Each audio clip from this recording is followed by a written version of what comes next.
Hello, and welcome back to Ask Dr. B. This is part 2 of the series that I began focused on really the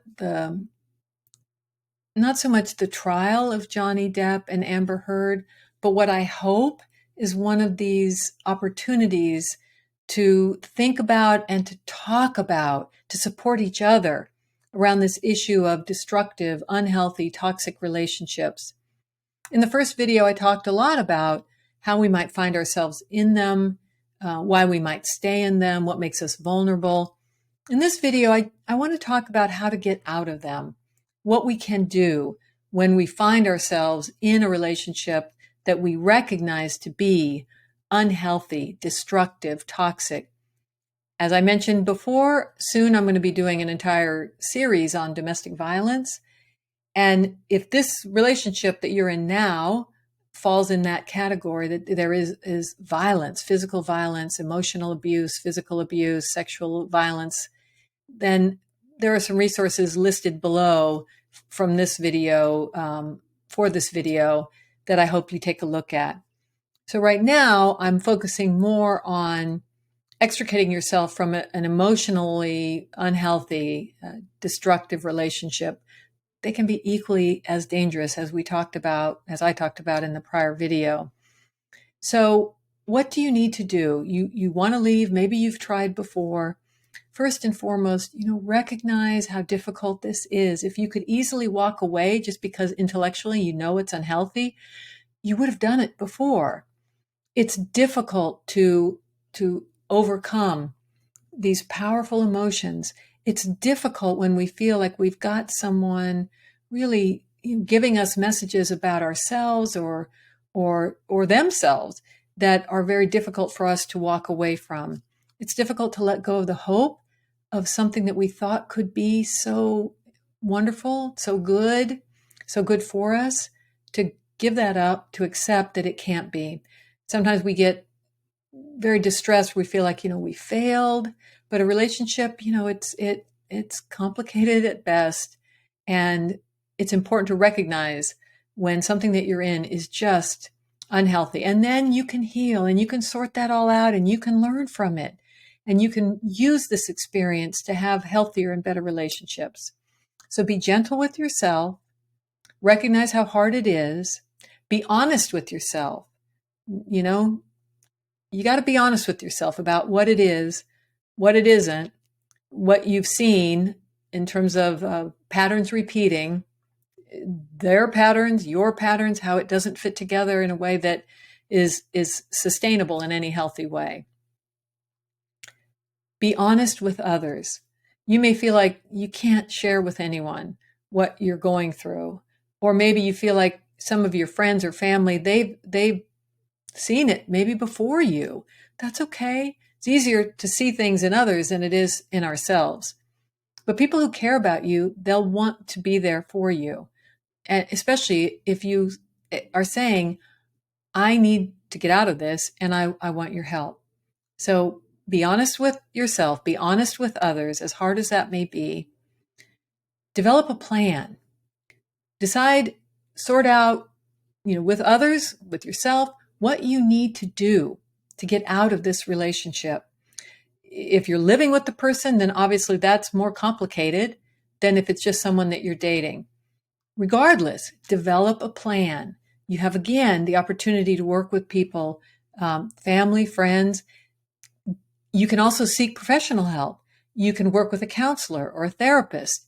You can find a support group, either in person or online. Many, many people have dealt with this, are dealing with this, know how to help with this. Be willing to seek them and accept that help. Develop a plan, because you're much more likely to be able to extricate yourself, to execute that plan, if you have one that you feel good about, you feel solid about, you've taken the steps. It might be helpful to journal during this time as you're developing that plan. It might be helpful to write down, why you're leaving. It might help you have a counterweight to all those painful feelings that are going to surface about if only this would happen, or if only we tried again, or if only I hadn't done XYZ, you kind of start to slide into that. Maybe it's my fault and I can do better. I can be different. So journaling, be careful. Obviously, if you're worried that the person invades your private spaces like your computer or notebooks, be careful. But if you do have a safe place, it sometimes is helpful to write it down. When you're interacting with this person around leaving, try to be unemotional. Try to be very factual and clear about what you're doing. Try not to take the bait of, going down various rabbit holes and getting tangled up in the emotionality. It will not help you. But often that's exactly what the other person will try to do, either on the berating, blaming, accusing, attacking, or the neediness, the dependence, I can't live without you. Just try to be clear, avoid blaming or counterattacks. It's not going to help. It's just going to escalate things. And you really want to de-escalate. And if you really feel like you can't get out of the relationship with the person directly, then by all means, leave a letter or have someone there with you to help you get out so that you're out, and then you can get stronger and feel more solid. That's fine too. The most important point here is to figure out what you need to do to get out, take the steps you need to get yourself out. Remind yourself it's never too late. You may have tried again and failed. You may have tried before and failed. And so, you may be feeling like, well, why try again? It often takes us multiple times to get out of a bad relationship, to end a bad habit. These are all things that, emotionally, they're very powerful. They have all these complicated feelings associated with them that are very difficult. So it doesn't matter how many times you try. Keep trying until you succeed. And once you're out, make sure that you have in place structure around you. Who are you going to spend the time with when you leave? How many times are you going to, meet with your counselor? How many times are you going to go to the support group? I should also mention here, try to engage in healthy escapes, with friends, activities, not unhealthy ones. This isn't a time to, drink your sorrows or, use drugs that are going to impair your thinking, your judgment, make you more vulnerable. Make sure you try to take care of yourself. It's hard to sleep when we're agitated and upset, but try to eat properly, even if you don't feel like eating, or don't let yourself binge if you're prone to that when you're distressed. Try to take care of yourself that way. Exercise is good. Get out and about. Again, make sure that you're structuring your time, spending time with healthy people, engaging in healthy activities. Don't allow for a whole lot of empty downtime, empty time, because that puts you, that makes you vulnerable.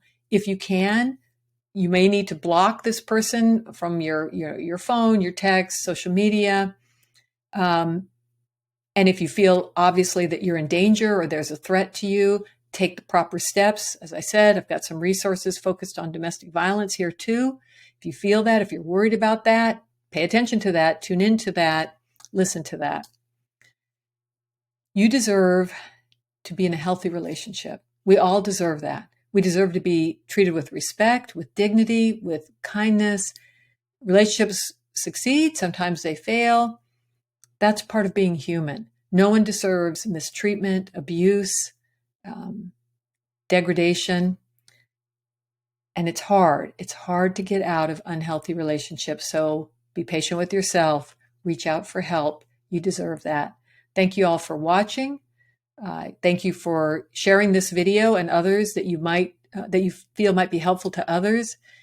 There are so many people who struggle in these kinds of situations. Anything we can do, anything we can each do to help support them, it will all come back to us, because we never know. We never know where we're going to be in life, where we may need that kind of support. So look out for those that you care about and encourage them to pass it on, to pass it forward.